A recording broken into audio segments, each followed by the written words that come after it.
Hey everyone, welcome back to another video. So in this tutorial, I will be showing you guys how to download Batman Arkham Origins. So it's gonna be really simple. All you need to do is just open your web browser and then just type Steam. And then you need to install Steam first and then create an account.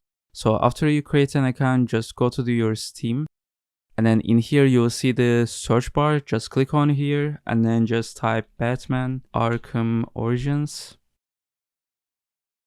Select your birthday and then go to the view page. So after that, you will see add to cart. Just click on that and then click on view my cart. And then here you need to click on continue to payment. So in here you need to choose how you want to pay and then you can just enter your informations. After that, just click on continue and then buy the game. So when you buy the game, all you need to do is just go to the library and then you need to find Batman Arkham Origins in here and then just click on it and then click on install. So this is how to download Batman Arkham Origins. See you guys in the next tutorial.